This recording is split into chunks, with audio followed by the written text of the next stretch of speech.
Okay, we're live. Good evening. Thank you for joining the Hudson 7 Drinking Water Council's hybrid monthly meeting. Today is Thursday, April the 20th. My name is Rebecca Martin. I am the acting coordinator and from Riverkeeper. And the in-person component of our meetings tonight for hybrid will occur at the Poughkeepsie Water Treatment Facility located at 3431 North Road in Poughkeepsie. Public comment is allowed both in person and remotely. Masks are not required, but recommended when in person. The Hudson 7's meetings are recorded and streamed live on our YouTube channel page. A link to the page can be found on our website at www.hudson7.org. Video of all meetings and minutes are available to the public on the Hudson 7's website.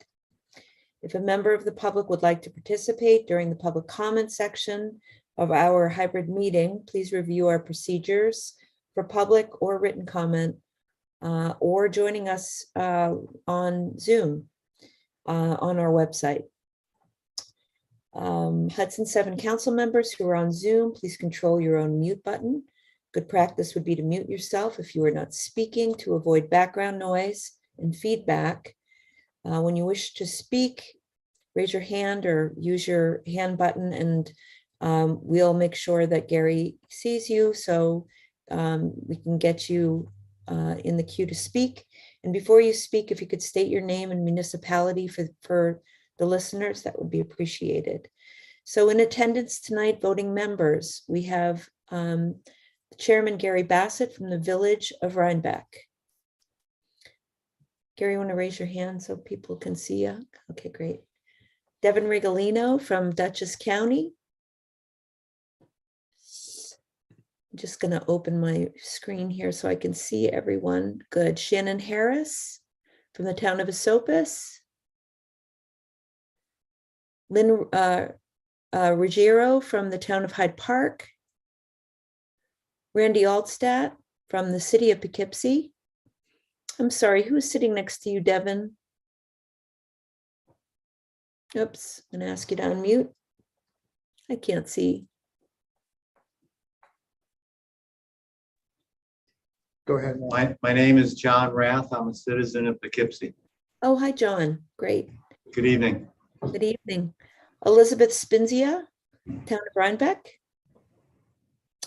Russ Gilmore from the town of Lloyd.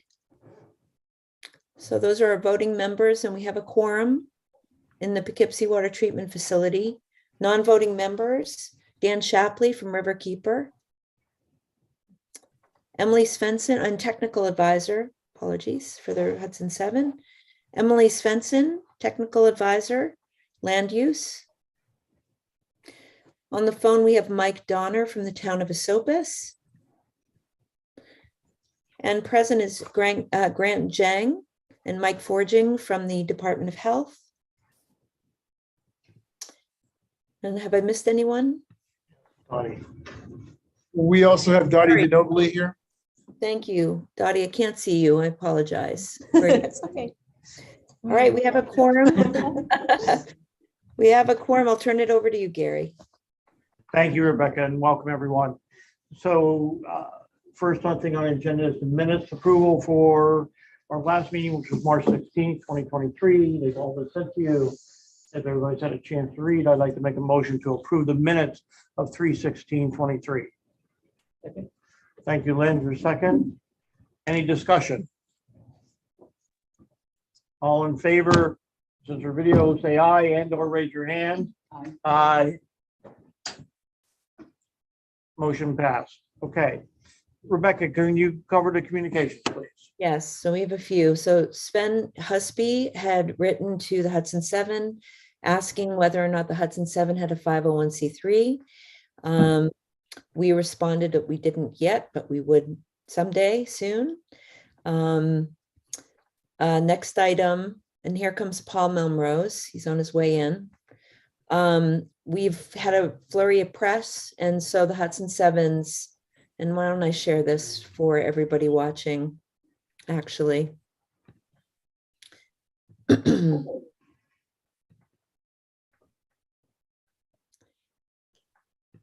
there. So we have a lot of press. It's all been updated on the Hudson Sevens webpage for anybody who's interested.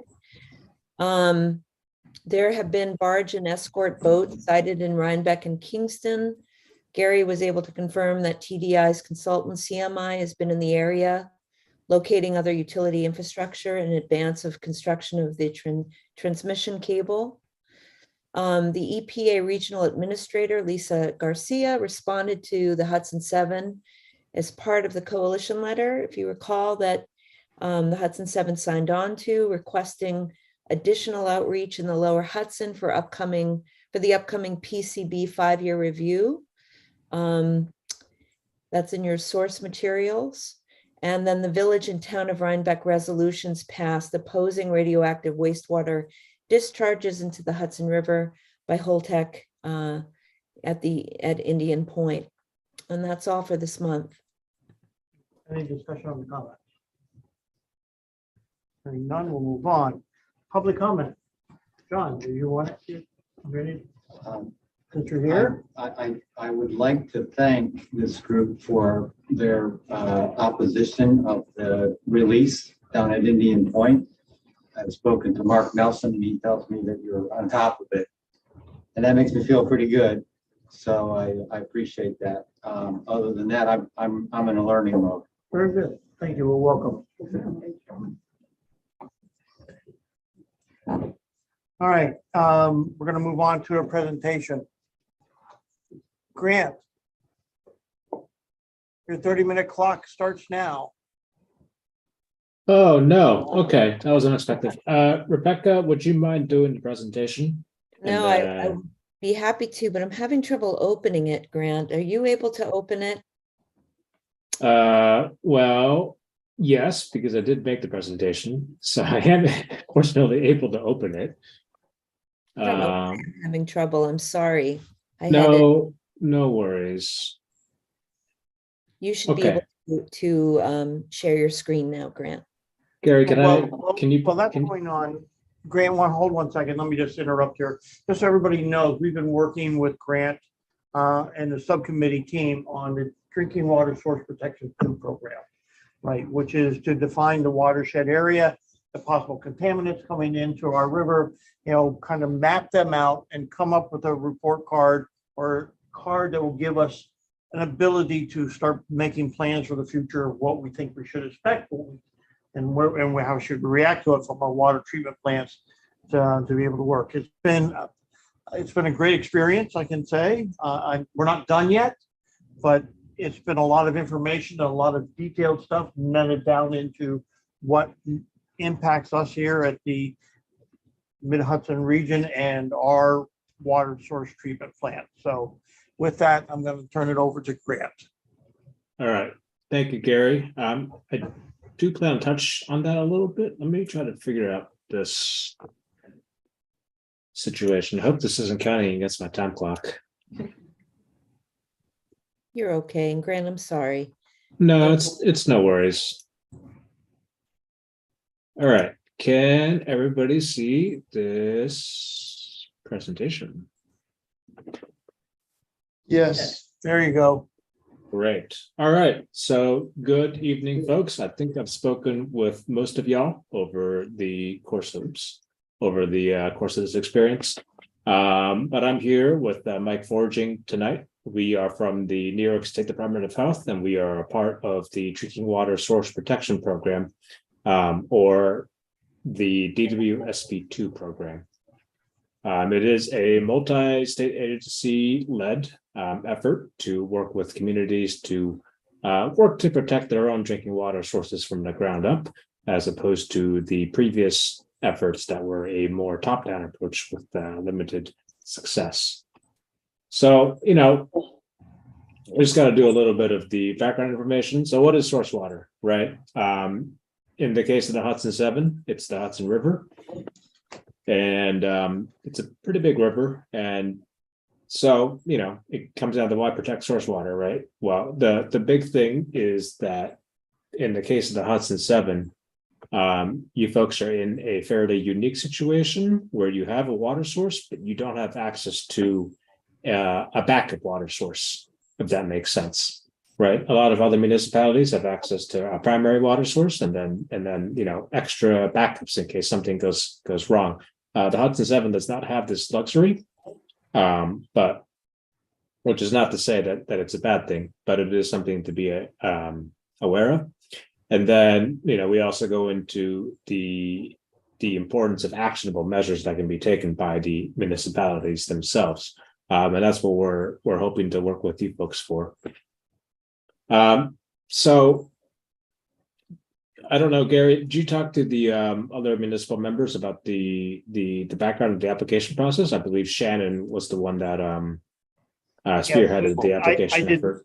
I did not, but we can remind everybody that as collectively, this was brought forward by Dan Shapley, if I remember, as a grant application, and we decided to apply collectively to represent all the municipalities, and the town of Esopus actually filed the grant application and got us approved for it. Okay, yeah. So there's a little bit of background there. Yep. So what goes into the process? Well, we work with the municipalities and the water systems involved to prepare a plan, develop a plan, and then importantly focus on identifying actionable implementation measures and hopefully funding measures as well. And then down the line, work on monitoring progression as well. So what goes into the plan development process? Well, so maps, right? Preparing maps of drinking water sources. Since this is a public meeting, the maps that will be included as a part of this presentation will not be showing the locations of the Hudson 7 intakes for security and privacy reasons. But they will still be hopefully informative. Forming a stakeholder group, which by and large is the Hudson 7, as well as the technical assistance providers that are present in this meeting today. Importantly, inventorying the potential sources of contamination, which is a little bit different for the Hudson 7 due to the nature of the source water. Completing the maps, identify protection and management methods for the concerns identified, and then working to identify and develop an implementation timeline. So since the inception of this program, the subcommittee, Mike and myself, have been working with Gary Bassett from Rhinebeck, Randy Elstad, operator for the City and Town Joint Poughkeepsie Water Treatment Plant, Paul Momrose, Dan Shapley from Riverkeeper, Paul from Time Bond, formerly a Time Bond, Devin Rigolino from Dutchess County, and Ben Gannon from Ulster County. So the Hudson 7 is a little bit different from the other drinking water source protection program communities, in part because there are multiple municipalities and jurisdictions involved, and then of course the Hudson River is large, right? So around Poughkeepsie, the average discharge of the Hudson River is about almost 200,000 gallons per second.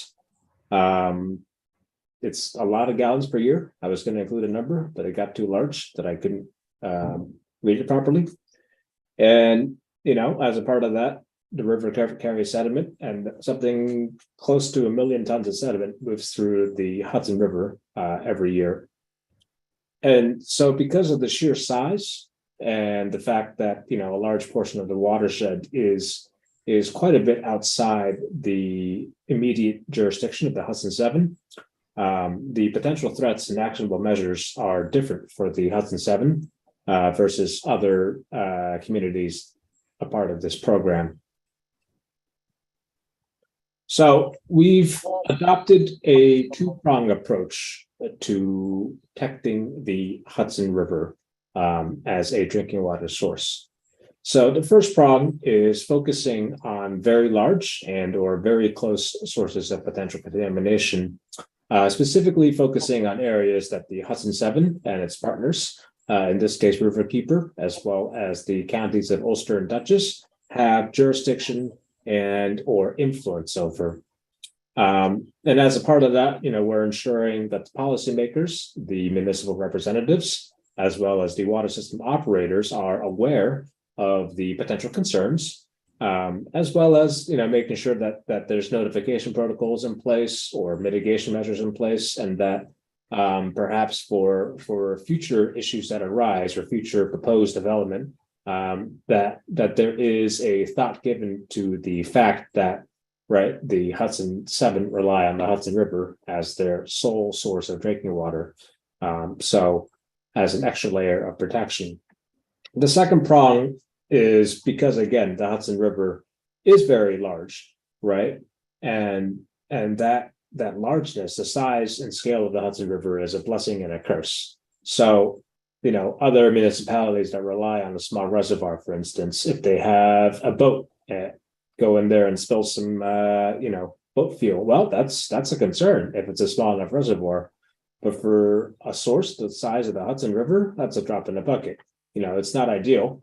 Obviously, nobody wants anybody to spill any petroleum products into the Hudson River, but on the scale of the Hudson, right, that doesn't impact the quality of the source water in any appreciable manner. So prong 2 is focusing on the issues and concerns that the Hudson 7 perhaps have less immediate jurisdiction over, and then looking to issues where the Hudson 7 can lead by example. With regards to issues that perhaps may not necessarily be, what's the word I'm looking for? An immediate threat to the Hudson River, but is an issue where the Hudson 7 can lead by example to set an example for municipalities and planning and zoning across the state, perhaps. And then, of course, the Hudson 7, as you all know, have more influence as a group than you do separately. So what issues can the Hudson 7, wield its collective influence to discuss, and perhaps bring attention to the fact that for large projects that the Hudson 7 rely on the Hudson River as their source of drinking water. So currently we are in the plan preparation stage. The stakeholder group, we've been working with the DWSB2 subcommittee. I think we've made a fair amount of progress, which is why we are presenting to you this evening. And currently we've been going through the inventory of potential contaminant sources, particularly with regards to things that are more of pressing concern for the Hudson 7. And so I think a year ago now at this point, I did send around a survey to solicit feedback from municipalities and operators with regards to what the operators and municipal officials were most concerned with. So that was taken into account as well. And so we're going to go into that a little bit now. So after some discussion with the DWSB2 subcommittee, this is the quote unquote focus area that we're going to start working with or start looking at for the time being with regards to prong 1, the immediate concerns. So the Wappinger and Fishkill creeks are not included.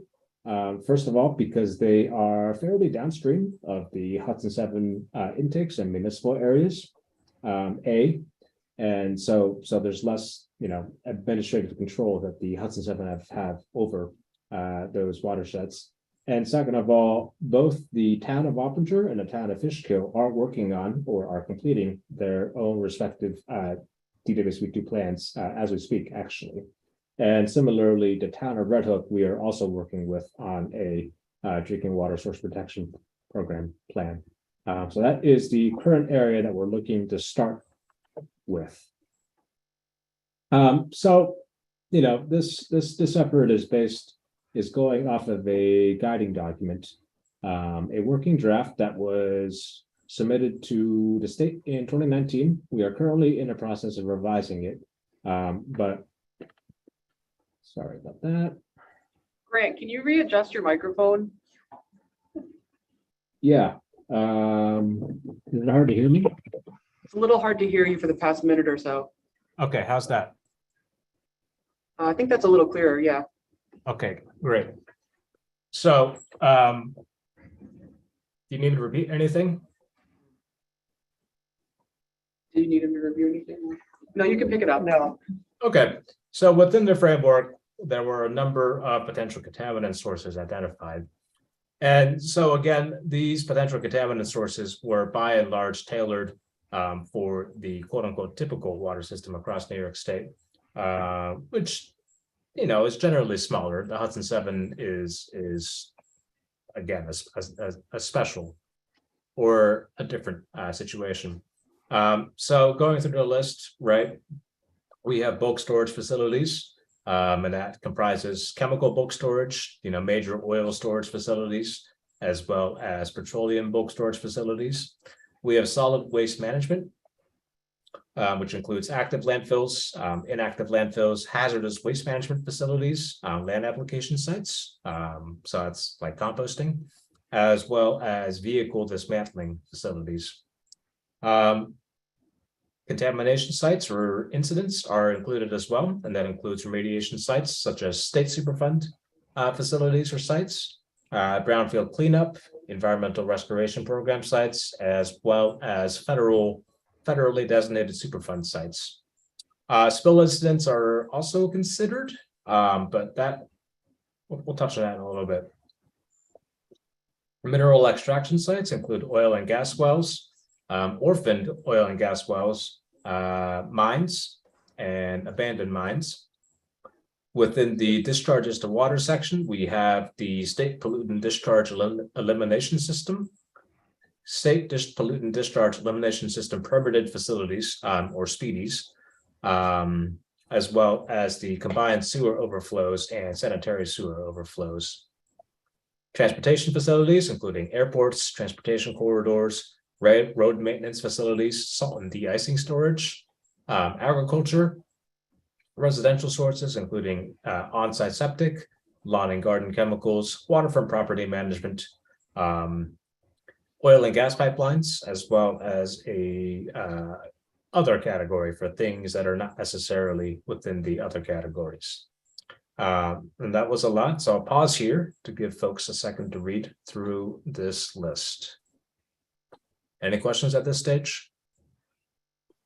I just want to make sure I understand for remediation sites, but I think certain activities, including the dredging for more PCBs, which we see the legislators demanding as of late, and the potential impact of that dredging activity, as well as underwater cabling. I don't see that on here.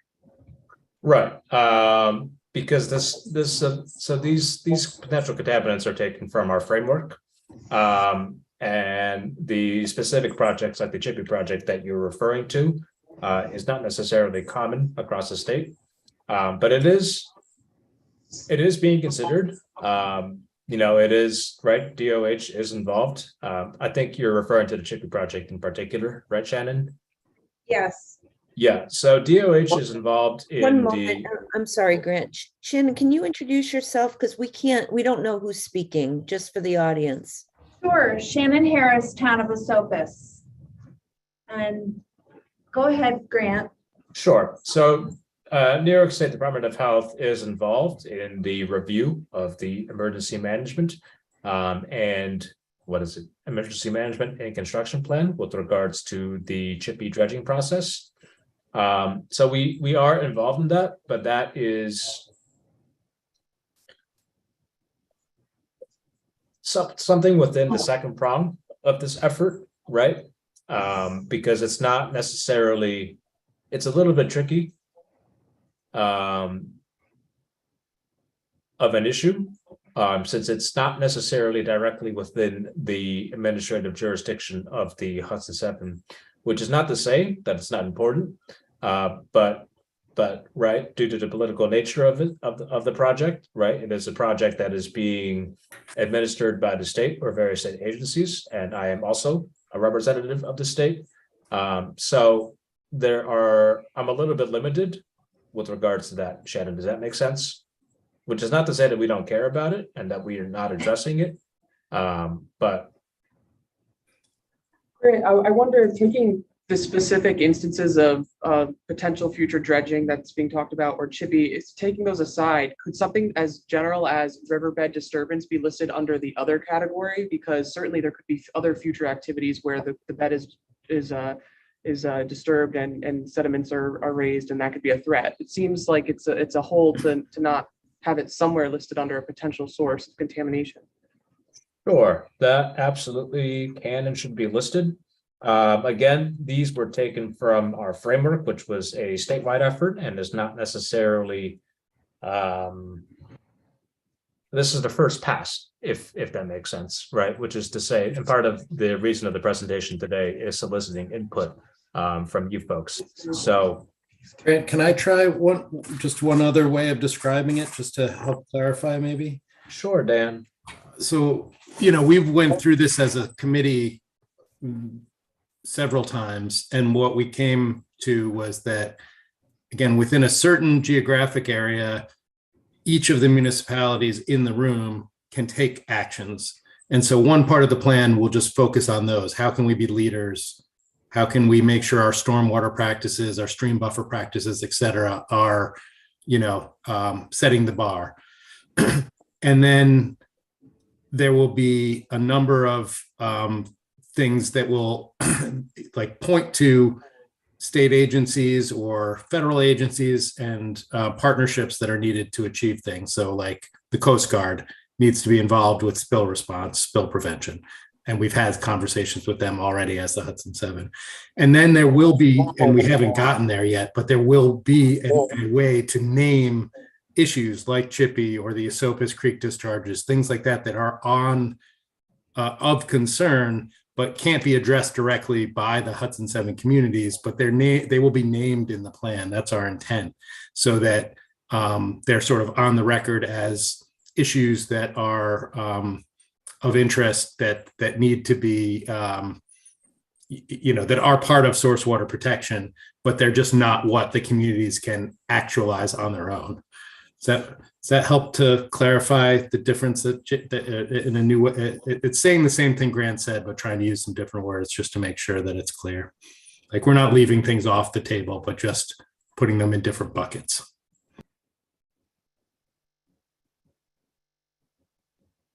Yep. Thank you, Dan. And then Elizabeth, I see your hand up. Yeah, Grant, what, can you just go back? Why did you say that this was political? So that was a little bit poor choice of words, right? But the situation is that there are various sub-departments within the Department of Health, and we are specifically looking at the drinking water source protection plan project or aspect of things. The review of the Chippy project is happening within another branch. So it is still right, the state is not neglecting you folks. It does. Right, it feels like the state is neglecting us. It feels like the state is pushing this through. And it feels like the state is bigfooting us and not listening to us and not talking to us. And it's actually insulting and infuriating, speaking for myself. And I think it's poor leadership. And not to acknowledge that the dredging of the river is a potential contaminant source. I don't know what to say. Sure, Elizabeth, we can talk about this offline, if that makes sense. Just felt like I needed to say it here because you raised political, and I feel it needs to be said. And may I just say, just to remind everyone, just for on Grant's behalf, he can't speak for the whole health department or the state of New York, right? I mean, he's helping us with a process, and I know you know that, Elizabeth. I just want to take him off the hot seat a little bit for his own sake. Fair enough. It's fine, Dan. I put myself on a hot seat, so it is what it is. It's just Thursdays. All right. Anything else? Or will I continue putting myself into the hot seat? No, continue. All right. So all of that data, there's a lot of quote unquote potential contaminant sources, but not all of them are applicable to the Hudson 7, particularly at the scale of the Hudson 7. And if you just plot all of those things on a map, then you get something that looks like this. It's not very helpful, doesn't tell you anything. It's just a bunch of dots on a map, and it's just a bunch of noise, right? So where do we go from there? Well, there was that issue prioritization survey that we did send out many moons ago. And then we've been working with the Hudson 7 DWSP2 subcommittee to try to narrow down and discuss what things are perhaps of more importance. Again, trying to focus specifically on the things that the Hudson 7 have more, Hudson 7 and the partners have more direct administrative and jurisdiction over, as well as things that are more, shall we say, immediate threats, right? Because again, the scale of the Hudson River is different from most other sources of drinking water. A boat spilling a little bit of motor oil, not a big deal for the Hudson River as drinking water source, at least. Not great, but it doesn't affect the drinking water source in a significant fashion. So working on that, we went through the list of potential contaminants with the subcommittee. So this is going to be a bunch of text coming up, and I'm sorry about that. But with regards to the bulk storage program at DEC, it was the decision of the subcommittee to only start looking at major oil storage and chemical storage facilities. Major oil are things like the oil terminals or the petroleum terminals close to the port of Poughkeepsie, those very big tanks, for instance. And part of the reason we're not including all petroleum storage facilities is first, that basically includes every single gas station in all of your municipalities. That's a lot. And right, it's not necessarily, we don't think that's necessarily a major existential threat, in part because New York State has one of, if not the most stringent underground storage regulation programs in the nation. All of the tanks are inspected on a regular basis every 3 years, I believe. There is a significant amount of automated monitoring with regards to ensuring that nothing is spilled into the environment from underground storage tanks.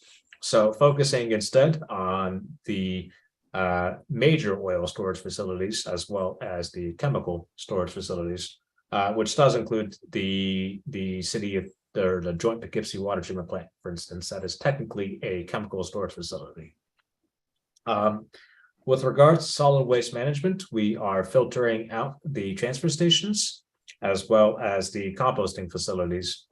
And that is due to generally the low risk, since the transfer stations are not, actually landfilling or composting anything. They're just accepting it and shipping it out.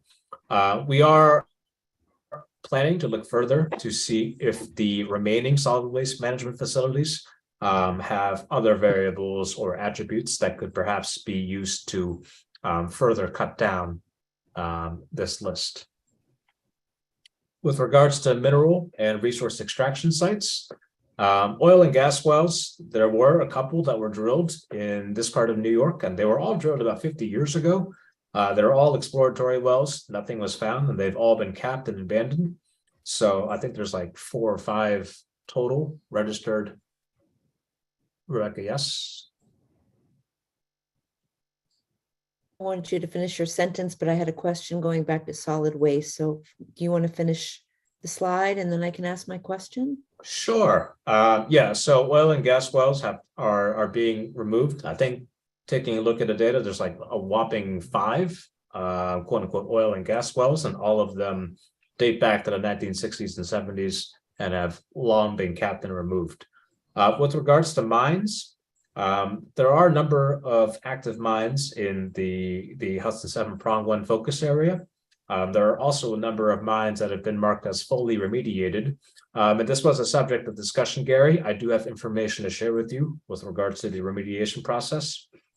But all of the mines in the Hudson 7 area are sand and gravel, clay, limestone, and there's also one bluestone quarry. And also, I think something like half of the mines total, half of the permitted mine lands total have been marked as finished with remediation. For now, the subcommittee has decided to only look at the Tocon facility in the town of Poughkeepsie due to the size of the quarry, as well as the proximity to the river, and the fact that they do transport mine materials via the river. And then Rebecca, your question? Yeah, could you just go back to the solid waste slide for a moment? So filtering out transfer stations. So just on the subject of leachate and leachate coming from maybe not transfer stations, but municipal waste sites and what have Yes. you. So is that, when you say filtering out transfer stations, is that take into account leachate that is delivered to some water treatment plants that process leachate that ends up potentially putting things into the river? So you're discussing the biosolids, such as what I believe Randy does with his treatment sludge, where it gets, the sludge gets shipped out to a land application site somewhere else.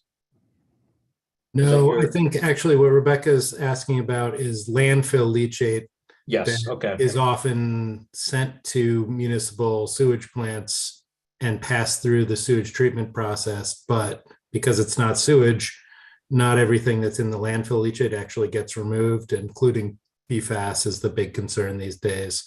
And so I think, Rebecca, to answer your question, I don't think we've specifically dealt with that would be in the at least the state regulatory framework, the federal framework. That's an industrial discharge to a public treatment system.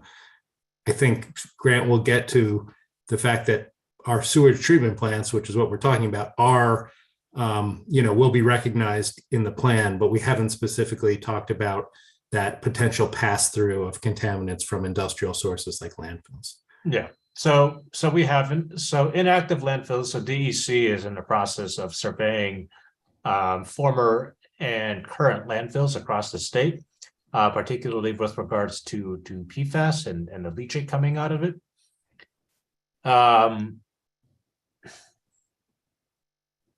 The report that was done of that effort is publicly available. There is currently not publicly available data with regards to inactive landfill. Let me rephrase that. So via the DEC's info locator tool, there is a way to look at inactive landfills, and I believe their status and leachate stuff in the DEC info locator. But there is not a publicly available layer that can be used to map these out yet. My understanding is that they are working on it, and leachate is being considered. With regards to PFAS specifically, so this was a topic of discussion. This is a public meeting, so I can talk about this, but I would need permission from the municipal representatives here to discuss that in this public venue. So I don't know if this is something that folks want to discuss later, or if you want to go ahead and give me a quick round of approvals. Do you have any objection to talking about PFAS? No objection raised. Okay, Elizabeth, you are. I'm fine. Okay, cool. So with regards to PFAS sampling, right? So all of the water systems involved in this plan have been sampling for PFAS for, I think, close to 2 years now. By and large, the sample results are close to no detection, with very, very occasional, very, very low values, close to the minimum detection limit, which is all of the detections are well below New York State's MCL, or maximum contaminant level, on PFAS, as well as below the EPA's proposed limits on PFAS. And again, right, the Hudson River is enormous in scale, and the compounds that are being discussed, PFAS, are being talked about in the parts per trillion scale of things. So it is being considered, it is being talked about. We are planning on getting to inactive landfills more closely in the future. We are waiting on DEC in that regard. Does that answer your question, Rebecca? Yes, thank you. Yes. Okay. Anything else? Cool. All right. Some mineral extraction sites. Yep. Discharges to water. So this is the permitted discharges to water. The SPDS program, the cornerstone of the Clean Water Act. There are two types of SPDS permits. There are the individual permits for facilities that have specific things being released or discharged into the environment, as well as general permits for things like let's say a junkyard, right? Where there, or a construction site where there's going to be a typical standard general amount of potential waste being discharged. There are a lot of SPDS facilities across the state. By and large, looking at the numbers, the smaller permits comprise the vast majority of the permitted sites by number. But if you look at flow, the what's called the EPA major or state significant dischargers comprise the vast majority of the flow. So the subcommittee has decided to only start looking at the state significant and or EPA major individual SPDS permits sites. And then for the general SPDS permits, we are not looking at the facilities that have been marked as having zero discharge, since they just have a permit and they're not discharging anything in particular. With regards to transportation, so railroads and rail crossings are, of course, of high concern. Our understanding is that the CSX Railroad and its crossings are under the jurisdiction of the Federal Railroad Administration, which is under the U.S. Department of Transportation. So this is a little bit of prong one and prong two. And I believe efforts are ongoing with regards to outreach to the federal officials and representatives with regards to the railroad. In the transportation section, there's also the salt storage. So again, that's generally of lower priority for the Hudson 7 because, the Hudson River is a tidal estuary. And so, yes, there is runoff from municipal salt application, but that kind of is a much significantly smaller in scale relative to the salt front of the natural salt front of the Hudson River. But this could perhaps be a prong two issue where the Hudson 7 can serve as a example of watershed stewardship across the state. Airports and fire training centers are currently being compiled. Dutchess and Ulster counties are working on those as a part of their natural resource inventories. With regards to agriculture, much of the Hudson 7 is forested in nature. Most of the agriculture is concentrated across the Wallkill watershed, and then with the lower section of the Wallkill watershed being in the focus area. There are what are called concentrated animal feed operations, so more industrial farming perhaps. And of those, these facilities, these CAFOs, fall under the SPDS permit category. But of the CAFOs in New York State, there's only one in the Hudson 7 focus area. Ulster County did reach out and determined that this facility was of low risk to the Hudson River. And so for now, agriculture is being filed as a prong two concern because there is a significant amount of farmland in the Hudson River watershed being outside of the immediate jurisdiction of the Hudson 7. Oil and gas conveyance. There are some oil and gas pipelines in the Hudson 7 region. We are finding the best way to convey and display this information as well as determining, what information is publicly available, and then further looking into both the size of the transmission lines, as well as what protection measures are currently in place. What protection measures are currently in place. Toxics release inventories are federally permitted facilities that are registered by the EPA as having either using or perhaps in some cases releasing potentially toxic substances into the environment.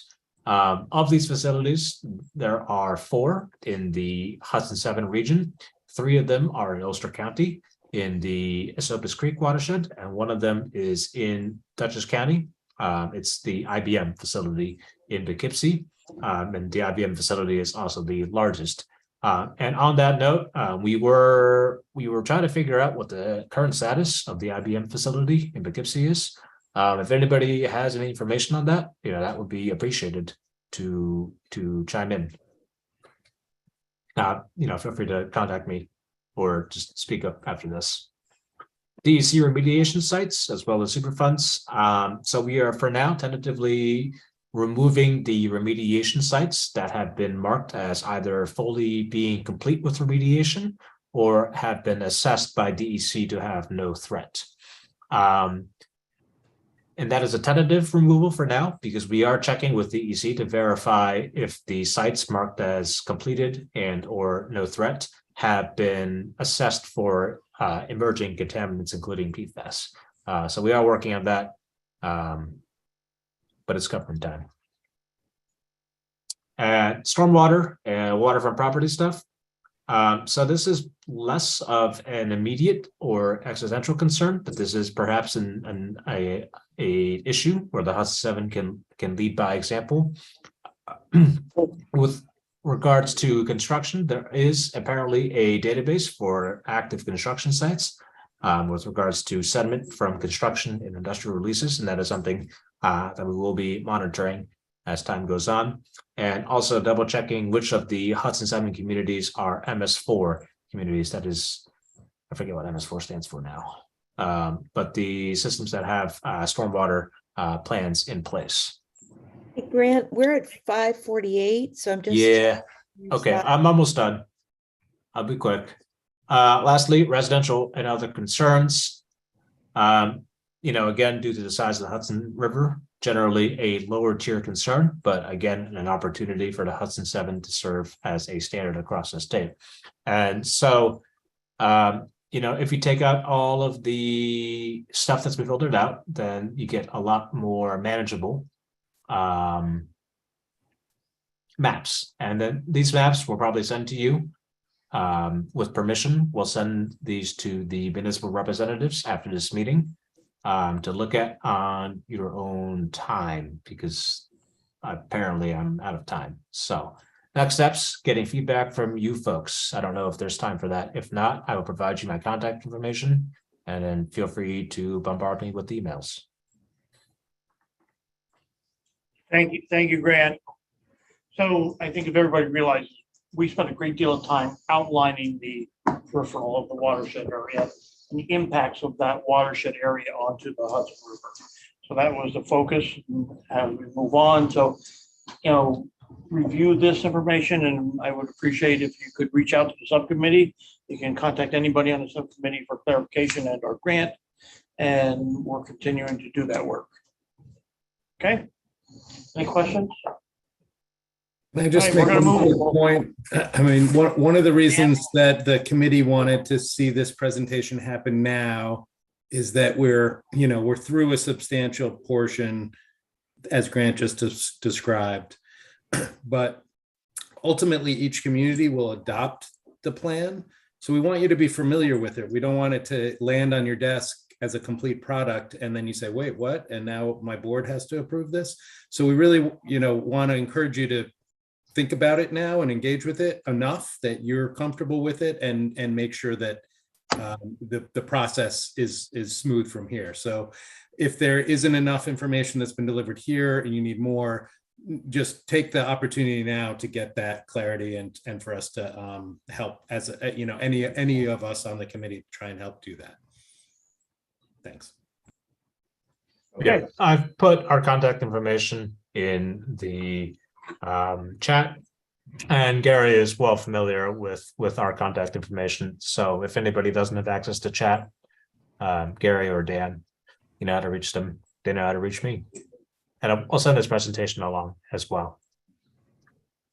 Thank you, Grant. Okay, we're gonna move on. We're gonna get into some old business here, and I want to bring everybody up to date on what we're doing for the Hudson 7 coordinator position.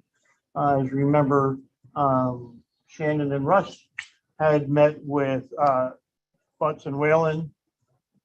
We've approved them as our as legal to work with us on the next steps for the Hudson 7 coordinator. Devin has now reached out to them and sent them a contract so that payments can start flowing back and forth between the county and legal, so we can continue these discussions. So thank you.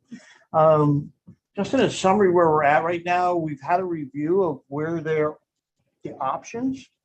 And it's quite interesting because what we've been told by the legal counsel is that we can actually, as an organization, an intermunicipal organization, set up a checking account, start receiving funds, and start making payments to hire like a protection coordinator. We do not have to wait till we get to the 501c3 status to do that. We can actually are legally allowed to do that. And it's simple as getting an EIN number and opening up a checking account and appointing somebody here to be kind of the treasurer to manage a checkbook. And we can start making payments out of that as well. That does not include the money coming from Dutchess County. That would be to pay for the legal services. That transaction and that 20,000 comes out of Dutchess County. But this is the other money that we as municipalities, we can now put into a checking account if we so choose to do that. It's kind of to our advantage to do that, only from the standpoint that it's going to take a little bit longer to find the structure that we want to have that works well. We've talked about several, from a very simple 501c3 structure to a very complicated 501c3 structure to other possible financial organizations that can, and Rebecca, you're going to have to help me. I forget the name of the organization that can do this. Community Foundation is the Community Foundations Group, who actually we can set up a structure with that. They will handle the billing and all that kind of stuff for a fee. As an interim phase. I think it's as an interim, not as a permanent thing. Not as a permanent. But even that's going to take some structure and some time and get together with an organization to see if they want to do that or whatever, or if we want to go through a 501c3. So what I'd like to do right now is get your permission to take the first step so that we can continue functioning as an organization and quickly move into a status where we can go out and start interviewing and soliciting for a protection coordinator by setting up a checking account with an EIN number.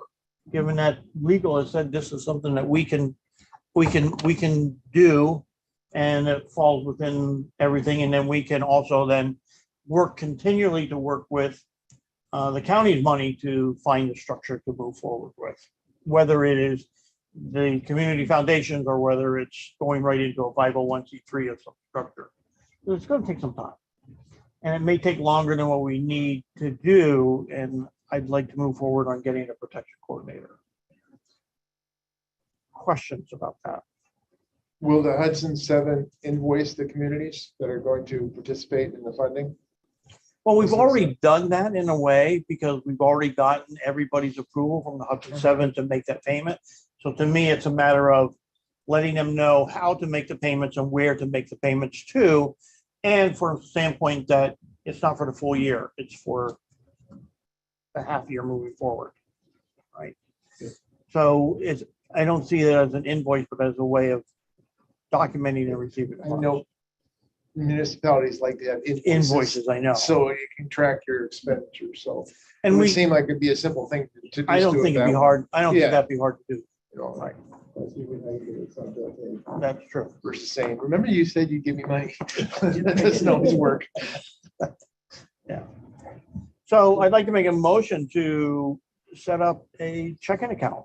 I've already contacted a bank to see if it was happened to be a bank that we work with in the village of Rhinebeck, and I'll take recommendations, but it was M&T, who actually happens to be a corporate foundation sponsor. And they were very happy to work with us to set this up, and very happy to see us succeed, and think about as them giving us a donation as well. So, so second by Shannon, any discussion? I'd like to ask something. So I think this was a great idea. And if we can do that, that's the fastest thing. I would feel more comfortable if I could just double check with the county attorney just to make sure that she doesn't see any issue with getting money from our account into an account that's not a part of a 501c3, or I just want to make sure that's on the up and up. So, Okay. so I'm just going to abstain from this vote for now. Well, we can table an approval. We can actually do two things. We can table it, wait for your response, or we can approve it pending. Well, you still can get the EIN number without Yeah. invoice. I mean, It's it cost doesn't nothing. mean you have to take it, ask get any money come in. Right. You still won't have to, it's not like the day you get an EIN, you're gonna give me 5,000. I just want to make sure. Yeah, The EIN number. is we're still simple. gonna need an EIN number no matter what, so. And I'll call her tomorrow. Okay, so all in favor, say aye. Aye. Aye, opposed? All right, so we're gonna move forward and try to get that process started while we're doing that. So that'll help us move in terms of the next part, which is the next steps of hiring a coordinator. We can work through that, so. Carrie, Elizabeth has her hand raised, just in case you can't see. Oh, you don't. Sorry. Opposed. All right, is there anything outside? Next one is the Drinking Water Source Protection Program, which we got an update on. Is there anything outside of what you just heard that you want to bring forward? What I talked to you about. I think that, as we've been moving through this last few years, we found that the technical advisors we have are very helpful. Good point. As part of the system. And it really gives those individuals that are giving support to this group the appreciation, but this to sit at the table and speak versus being part of the public, which is not allowed to have the same communication. So I would recommend that we try and hire or put that Dottie DeNobili as a technical advisor. Appoint, yeah. It's just it's a no pay job, Right. but it's just an appointment so that he's part of the team. I would also like to comment on that because Dottie's been instrumental in a lot of the processes we've gone through, whether it be Champion Health and Power Trust or Drinking Water Source Protection Program. She comes to us with a chemical background that none of the other people have. So with that chemical background, it's been valuable to have a source to go to. And we actually went to Dottie this week to talk about the Indian Point releases and the tritium that's coming out of the river to get a technical perspective on that as well. So I'd like to, Randy made the motion, I'd like to second that motion. And if there's any discussion about appointing Dottie as an additional technical advisor to the Hudson 7. I just want to agree, even though I don't have a vote, and also just say that, one of the real values of a group like this, and I remember thinking it when I worked with the Wallkill River Watershed Alliance early on several years ago, that it's a great people collector. And when you can get people who are willing to help without getting paid, especially, it's a great thing. So thank you, Dottie. All right, all in favor, all voting members, raise your hand and say aye. Aye. Anybody opposed?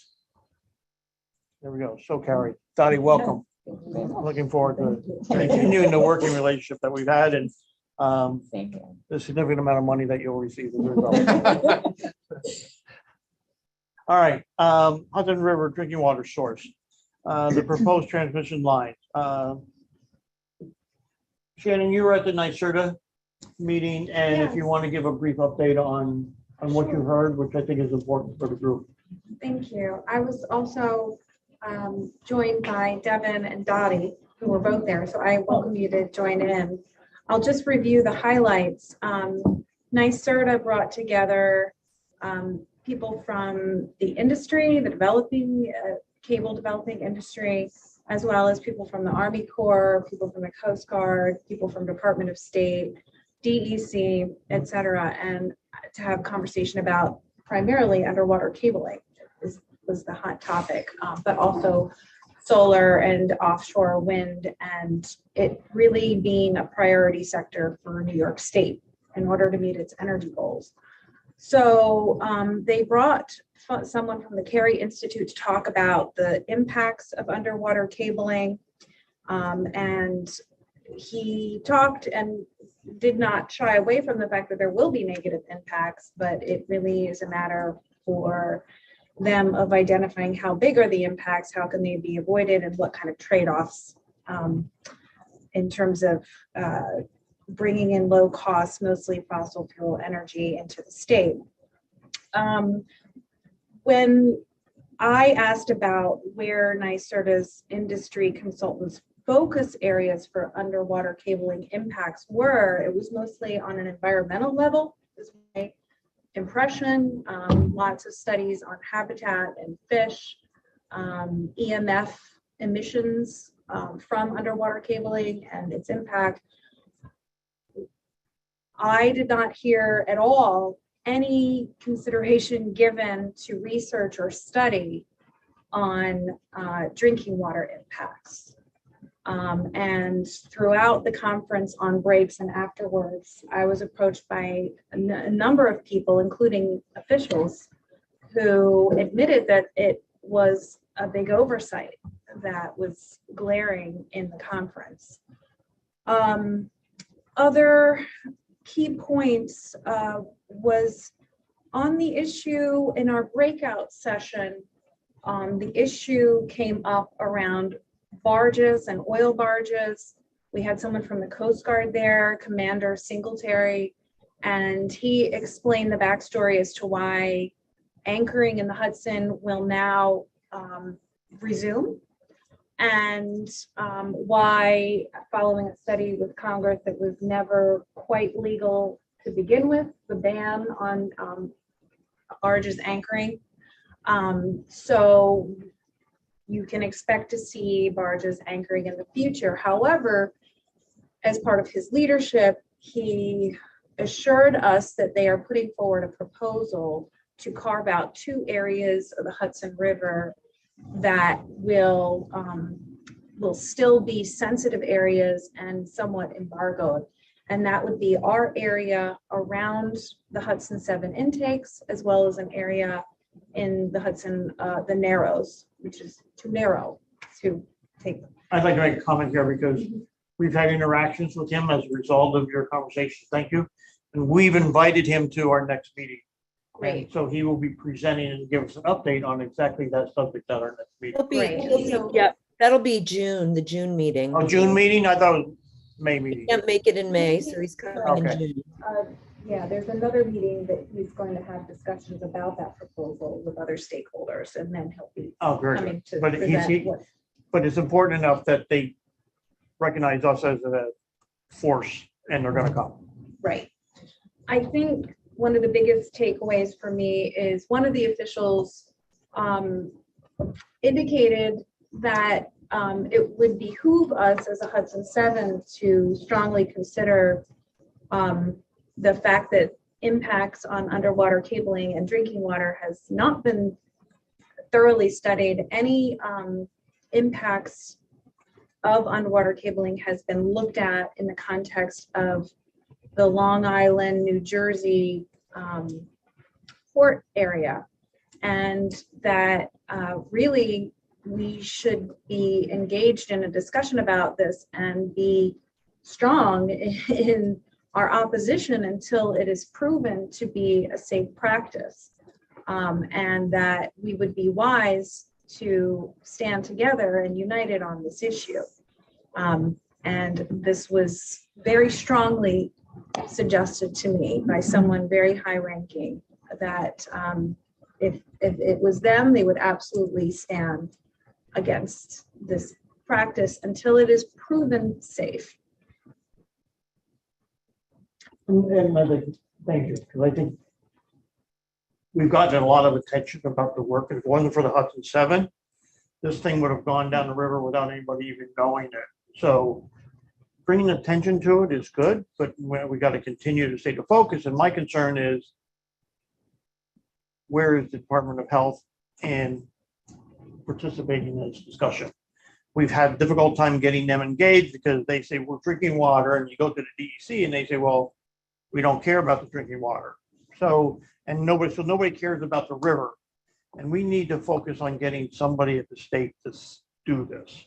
We need state level help to help fight this. Yes, and there were multiple points made to me that areas north of our area, the Mid-Hudson, are being carved out around the PCB area up near GE, and the lower Haverstraw area is also a carve out around a sensitive environmental habitat for fishes. So the concern that was impressed upon me was that if it can be channeled on a terrestrial route around these sensitive areas, we also are in our reservoir is this Mid-Hudson area, and human health is at least as important as environmental health, and to explore that possibility of a carve out around our intakes.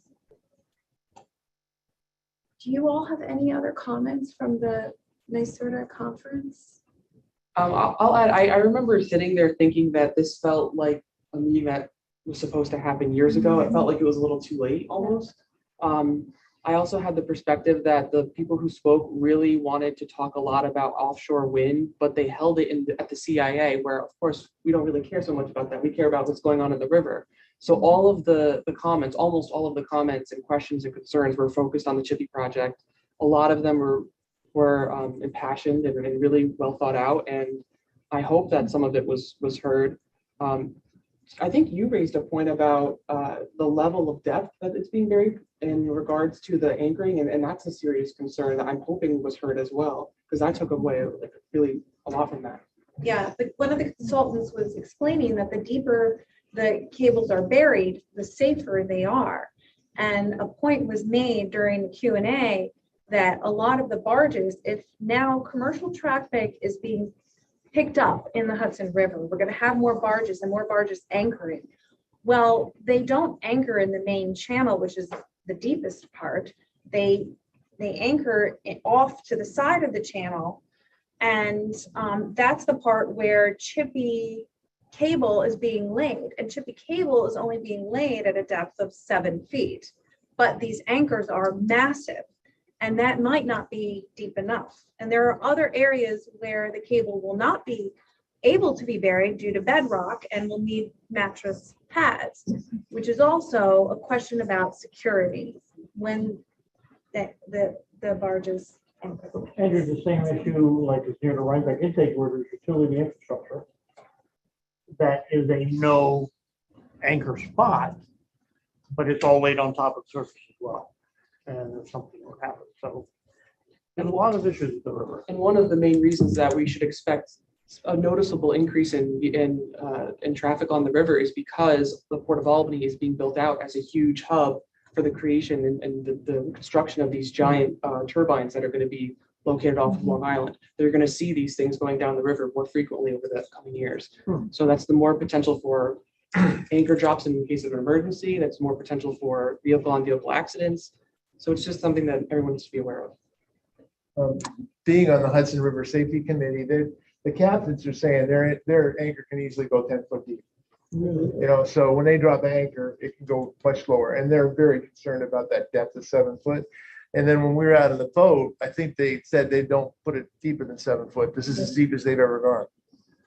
That's kind of part of it, because they really wanted 10 feet with the captain. So we'll see. You know, I mean, they're pushing also. I think there's a safety committee meeting tomorrow, maybe. The Army Corps of Engineers was at that meeting too, because I was there, said that they have told them that the anchor was bigger than the depth. And they said, why is it in their report? Yeah, this is the first I've heard this. They That said they 17 told was them not deep enough. specifically. No one listened. That's the only reason they didn't want to go. They wanted to go 4 foot when it started. And then the captains got involved with it and they started pushing and then it came back to 7. But that's still not enough for them to be happy. Paul Momrose has his hand up, just to bring attention to that. Well, I'll just repeat what Randy said. The 7 foot was established because the maritime community wanted 7 feet instead of 4 feet. So I've never heard about this 10 foot thing. I mean, they were deeply involved with what the depth should be. So I don't understand why it's being questioned again.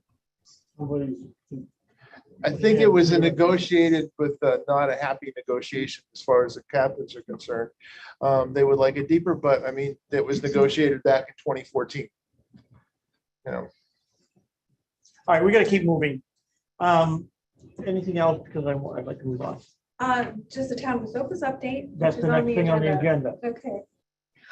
So I sent you all a message earlier this week. We're still trying to figure out if the amendment that TDI submitted regarding the Chippy project was voted on or it wasn't voted on. I received a call earlier this morning saying that it was being pulled from the agenda and it wouldn't be voted on.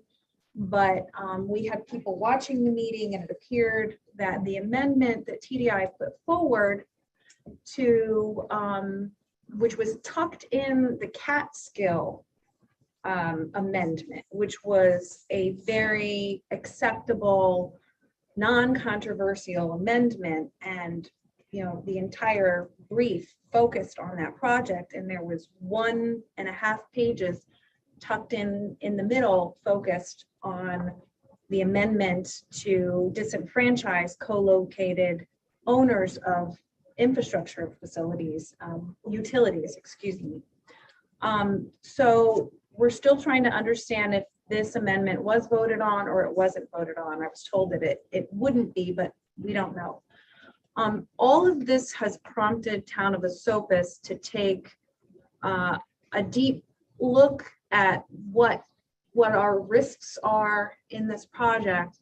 And so we have today filed for party status in the Chippy project, and we go into great length to explain why we were overlooked multiple times in initially being served, and what kind of contributions we will bring to the project if we are accepted as a party to the action, which is now the only way that we will be able to influence and share our concerns.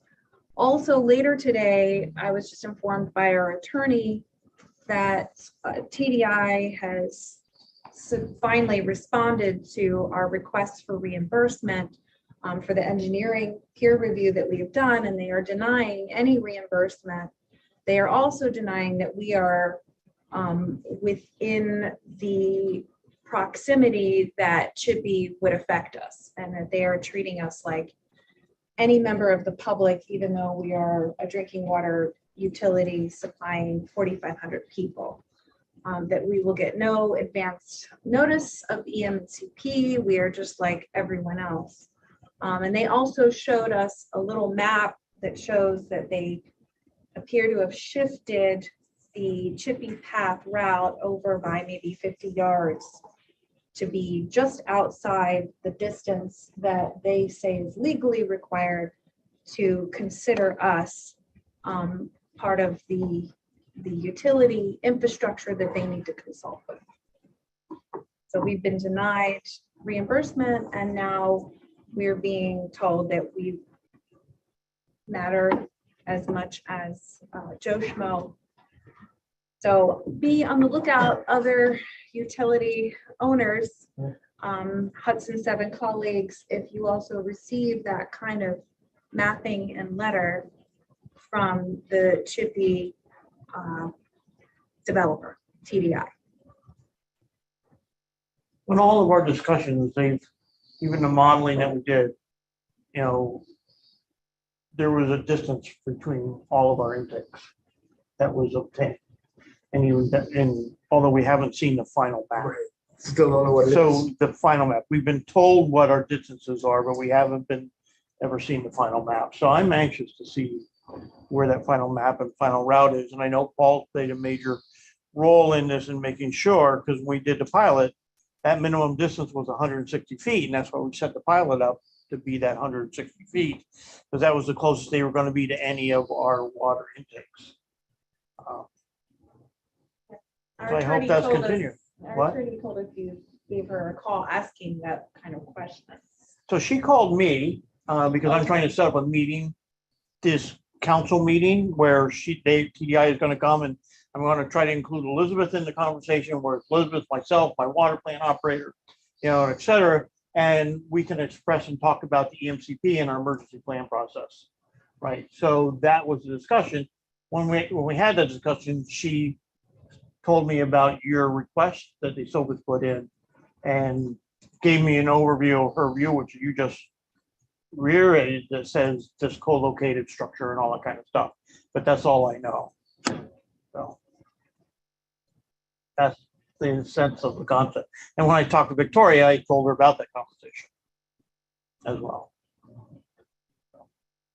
Yeah, because Rebecca and I have spent a great deal of time in the last week trying to figure out how to proceed here, with consultations with John Lyons, our pro bono lawyer, conversations with Emily, who's here on the call, and she can state her own opinion as we thought. And also, I'm calling Victoria and say, tell me what it is. And we're really talking about the process.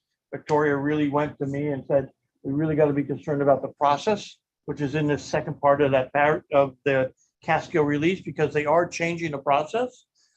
They're changing it late in the game, and they're giving a 10-day response time, which is unpractical or impractical for a lot of municipalities to respond to in 10 days. So not only is Victoria saying we got to change, we should do something to change the process from 10 days to 60 days. John Lyons, our attorney, says we should change it from 10, we should petition to get it changed from 10 days to 60 days as well, in terms of that process change.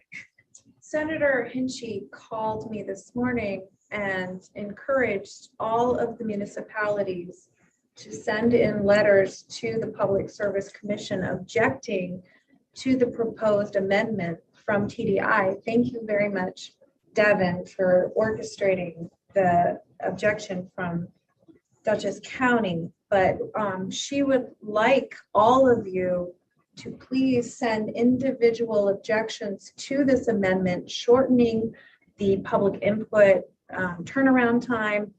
Also objecting to the language that TDI does not have to resolve any disputes or any address the concerns that we have, that we would have to address our concerns directly to the PSC. And she's asking for a unified response, or a coordinated response, if not another response from Hudson 7, unifying the message that we object to this amendment. I do have had conversations with Senator Hitchie in our office, waiting to hear back, but I haven't heard back from them. Sorry, so we got to keep moving, right? But that's where we're at. I think there's a lot on the table. Gary, if I could just ask a quick question, relative to the amendment, is there a sense by the Hudson 7 that this was done surreptitiously? Because what I'm hearing from Shannon is that, it was essentially put in the back of a non-controversial thing that was going to just sail through. It just doesn't sit too well with me. I mean, not being an expert on everything that the group has been working on.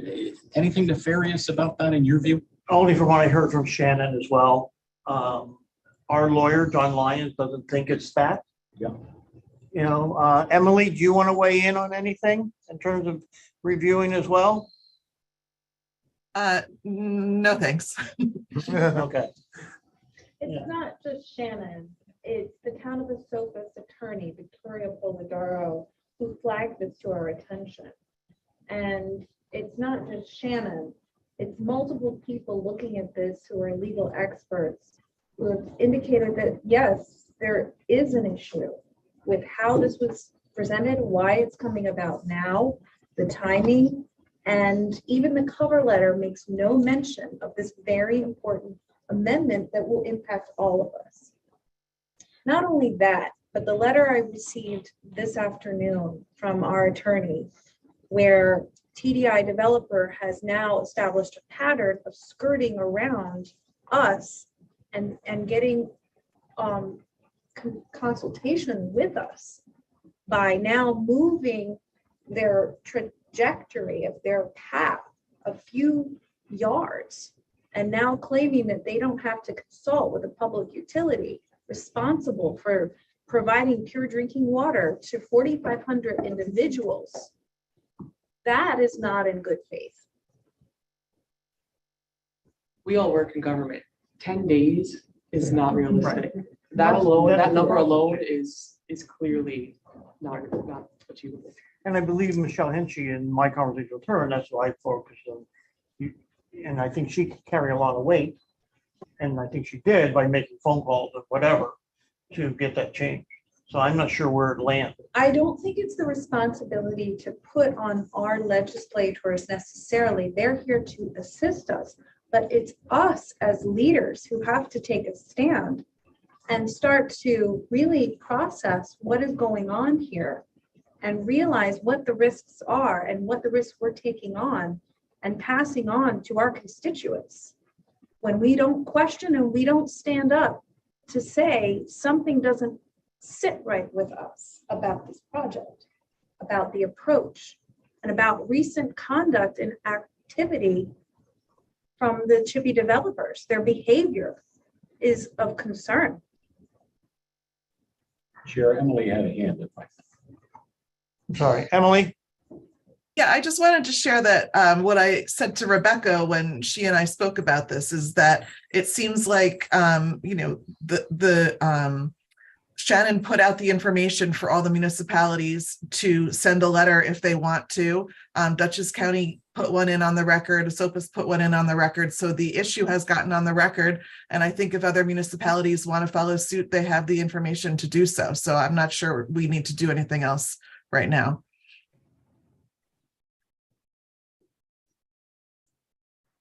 And I agree. I think it's up to us as municipalities to make that decision. Move forward. I probably shouldn't speak up here, but I hear that, I mean, the concern about the 10-day and this latest action, I totally get. And I understand why everyone wants to speak out on it, but I don't want to forget that TDI showed up for months and worked with us, worked with the Hudson 7 to try and develop that pilot test. And was, I think throughout that process, we felt very responsive. So I just want to remember, maybe, things could have changed, whatever. But there was a reality that we all. Shannon, let Dan finish first. And you can have the floor. You can have the floor. Sorry, Dan, you were interrupted there. That's all, just that was a reality that many of us experienced. I too experienced that reality, and I agree that middle management in TDI, the engineers, were extremely helpful in providing the pilot that we did have. And it was only then that they got involved when there was a change in TDI leadership from the leadership that we had interacted with in 2020 and 2021, who denied that they would make any concessions whatsoever, and really refused to engage with us and admitted that they didn't even know our utility intakes were in the river, some of ours. So after many, many months of attempted negotiations with TDI, only in a change of leadership did they come to the table. And yes, we've had a good customer service experience with middle management, lab technicians, and engineers at TDI. But you think the upper chain is not listening to them? Their mission, Gary, is to put the cable in the Hudson River I know the river and mission. make as much money as they can from No. New York City. I agree. I'm not denying that mission.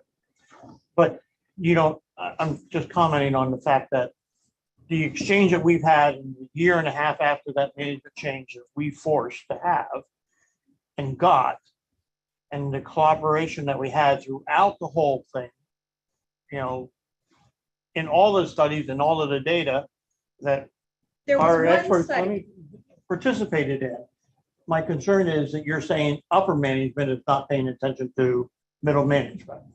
again, now the town of Esopus is now, as of today, being disenfranchised by TDI. And we are now considered 4,500 people, just like anybody else. That's who we're responsible for. Can you circulate those letters to us so we can read them as Yes, well? I will. Thank you. So they moved the potential location Correct. 8 feet over to tell you to go, you know where. Yes. And so as a member of the Hudson 7, you know, I certainly, speaking for the city of Poughkeepsie, find that unpalatable at the very least. It may be legal. Well, you know, Esopus is, you know, kicking up their heels. Let's just move this over 6 feet and eliminate that. But the whole foundation of the Hudson 7 is that, you know, messing with one of us is messing with all of us. So in that regard, I mean, it may be totally legal, but if there, how much money are you asking to be reimbursed? $31,000 is what we spent for the engineers. And they say no to $31,000 to, I mean, it doesn't make good sense to me to upset a member of the Hudson 7 and you know, risk, you know, now we've got all the communities being asked to join them and sending letters and so forth. I mean, whoever made that decision, Gary, needs to get, you know, and I'll say for the public record, maybe an annual performance review, because $31,000 doesn't, you know, they're going to pay more in legal fees than anything else. It just doesn't make sense. It's bad treatment. And I realize it's not illegal. I'm not a lawyer. I'm just telling you that, you know, it doesn't sit well with me, because if they pulled this on the city of Poughkeepsie, I would expect that all members of the Hudson 7 would be outraged, whether it was legal or not. So I just, you know, that's my opinion. Doesn't matter. I just want to comment on the cable location, because for a long time, we've known that cable is outside of, not near any intakes. Right. We've known that for a while, whether it's Esopus or Poughkeepsie. Actually, no, it transected our intake, Gary. What? The cable path was shown on the map to transect our intake. That is not true. That it is actually hugging the Esopus shoreline. They have moved it over as of today on a map. So it's not true that it's not near any of our intakes. It's actually going close to Poughkeepsie's intake as well. It's not close to your intake because you have infrastructure. The last that intake we connects saw of our plant, it was going between our two intakes. We Right. haven't seen anything different to that. I know, we haven't seen that, but I'm just commenting on the Esopus, what we've been told, and on the But you saw the subcommittee. map showing the route going over our intake, and we verbalized that in multiple committee meetings. Paul, can you help me here? On And terms Gary, of the also- negotiations we've had in terms of moving that cable? Before Paul does, I just want to acknowledge that Elizabeth has had her hand up. So after Paul, I've asked Paul though to comment, because he really, Yeah. he identified the issue. yeah, And I said after Paul. Yep. Go ahead, Paul. Okay, so what I noticed was that the cable was going to go right over the pipeline that goes to the intake. In other words, it would be between the shoreline and the intake. And I told them that's totally unacceptable, and they have to be 160 feet further east than the intake. And that's what I'm expecting them to do. It's not just damaging our intakes. It's the sediment that will be churned up and sucked into our intakes, the toxic sediment, the PCBs that are established to be in hot spots near our intake. That's the concern, but I believe you were going to say something, Elizabeth. you're muted. Give me a second. I was just gonna say, I offer Esopus the support of the town of Rhinebeck, and I think that at the Hudson 7, we should be supporting the town of Esopus to be reimbursed and to be recognized. It's infuriating.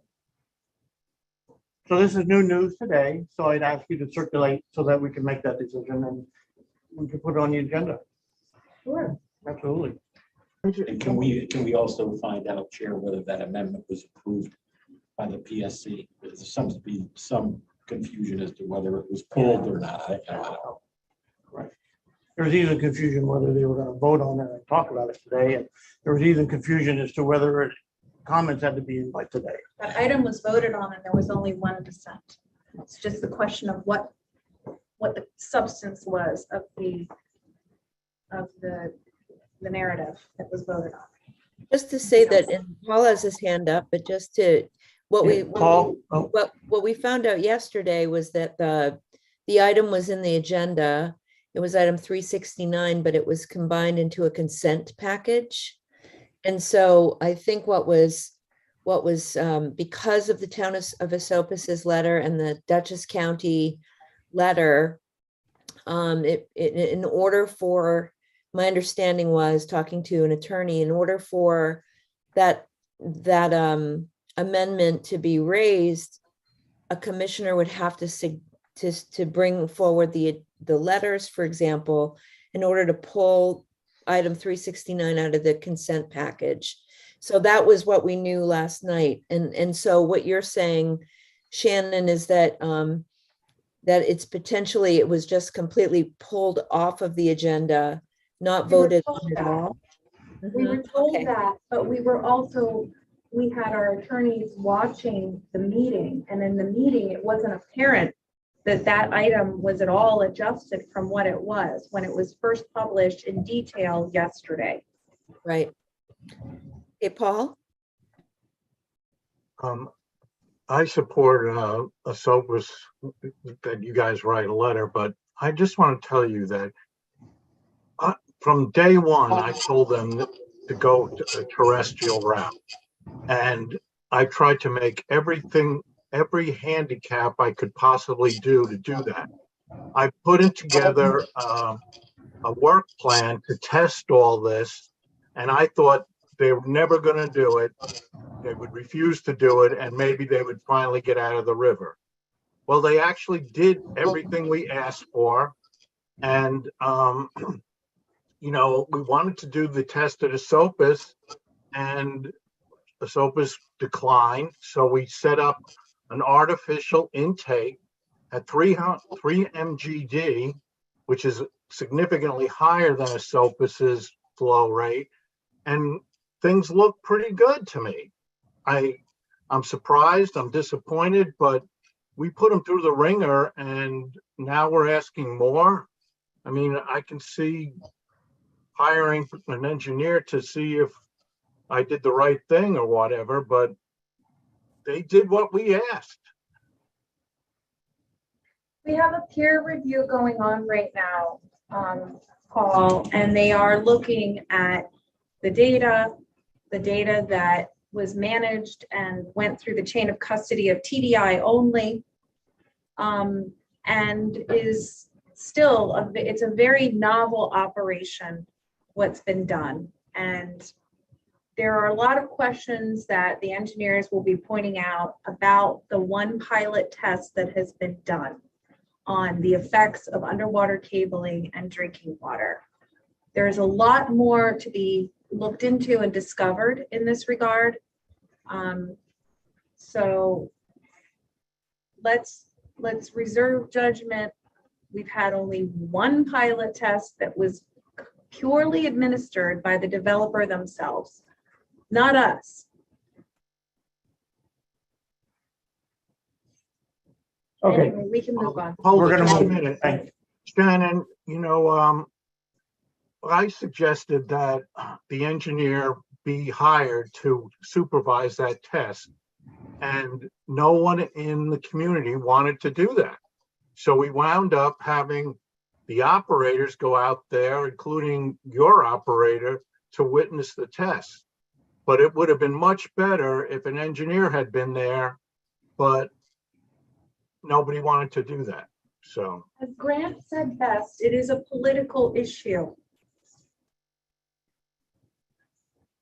All right, we're moving on. Thank you, Shannon. All right. Paul, one of the things they've been asking for, and I think we're doing on an individual basis, at least I am, and trying to meet with them, is sharing my emergency plan.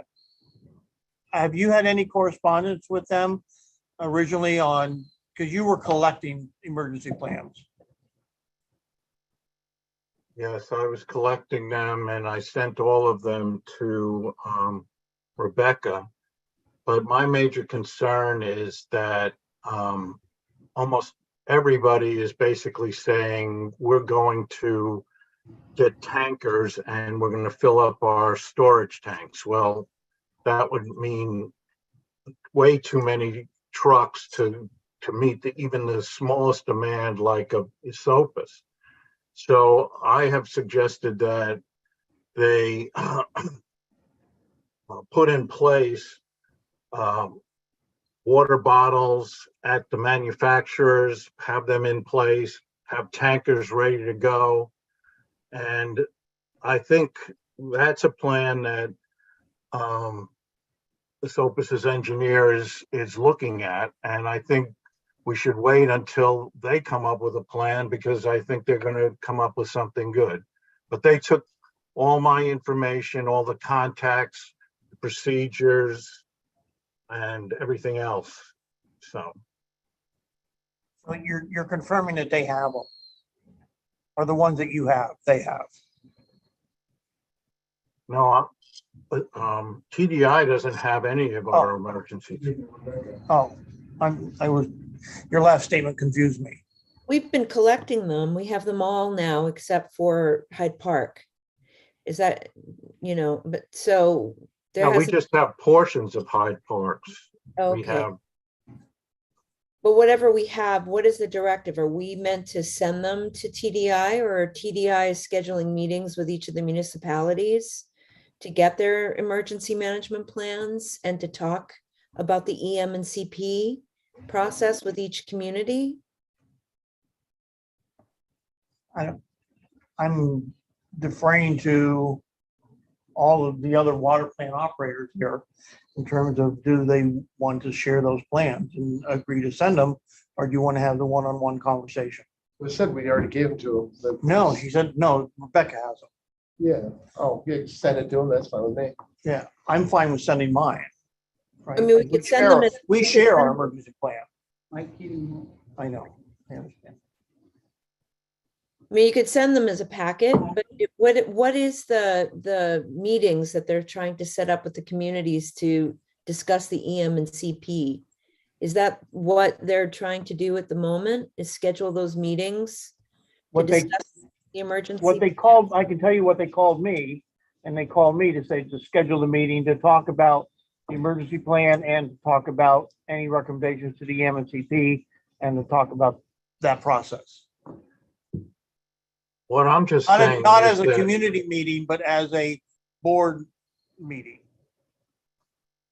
What I'm trying to say is that the plans that we developed are not specific for a cable installation in the Hudson River.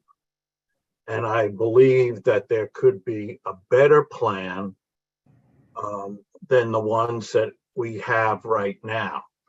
And I would like to wait for that. And if you give them their plans, they're going to say,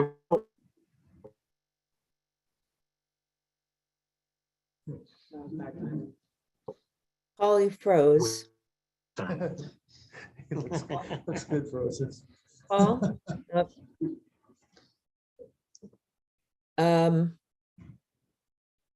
We lost Paul. Anyway, so, I mean, that's the issue. None of us are prepared for a catastrophic issue. Not one of our plants are prepared for that. We're all prepared for incidental issues that happen to our plants, but not a catastrophic plant. And what we've proposed and haven't shared with them is for them to develop the catastrophic plan for us to do. Right? Yeah.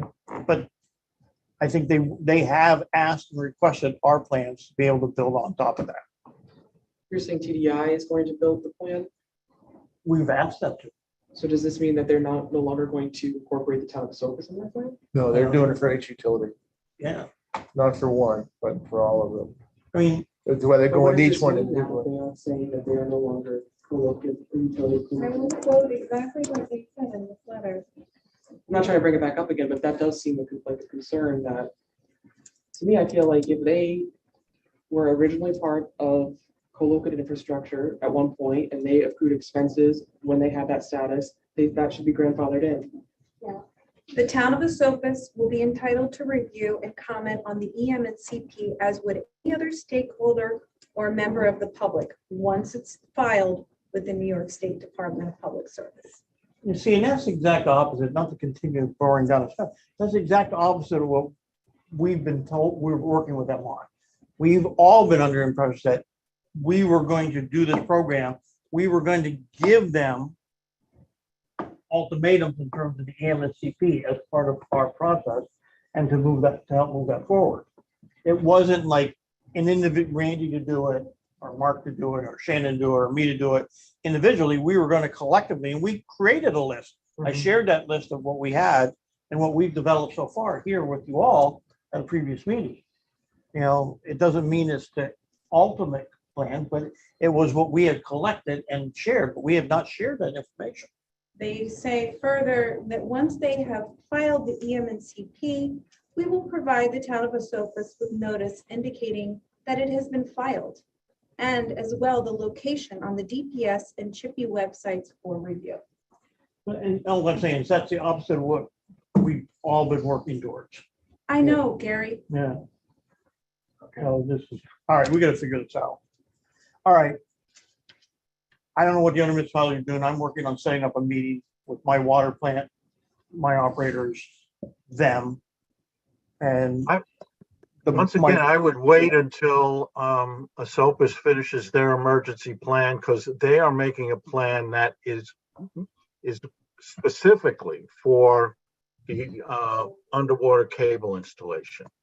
And a lot of your plans don't have that. And why would they? Who would think they would put a cable in the river? And I think we should all consider this, because if there's additional anchorage coming up the river, I don't care where your intake is, you're all subject to being hit by an anchor regardless of this underwater cabling. And we're not prepared for, I'm not prepared for that. If an anchor drops and takes out my intake, that's on the surface, I'm not prepared. So I think we're all subject to this issue. Not only just underwater cabling, but the news that we're going to get more anchorage and more issues coming up. It wouldn't hurt to also think of this as, this might not be a one and only event. Who's to say there's not going to be future cabling projects, They're already in the works. right? Yeah. So I There's think two more that already ready to go. it would I only be- know it would one. behoove Well, maybe at least everyone to one, have the Catskill one. specifically in an emergency plan.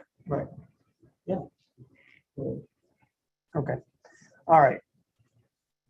We're going to move on. Way past our that time. Esopus Creek. Paul, do you have anything on the Esopus Creek?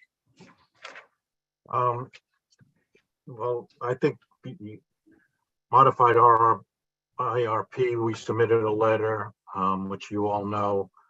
The next meeting with DEC is on June 9th, and their basic, New York City is going to tell us there's no impact on them shutting down the Delaware aqueduct.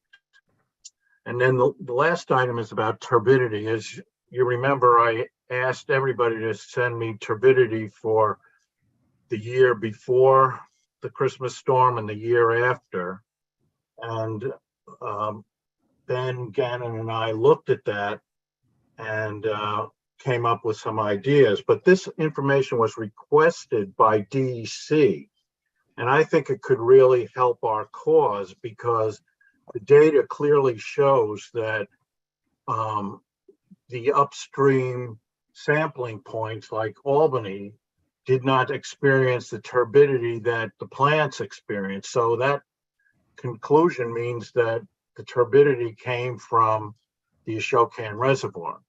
So I would like to submit this data, and I sent some of my conclusions to Randy and Gary and Shannon and I guess Rebecca. And I just wanted to get authorization to send that information to DEC. Ben Gannon is from Ulster County, the Department of the Environment, who put that together with Paul, FYI. And I mean, I reviewed the data that you sent me, Paul. I mean, I'm not the engineer like you are, but I see no issue of not sharing that information. And I'm going to leave it up to the others on the committee who have received it. I'm okay with it.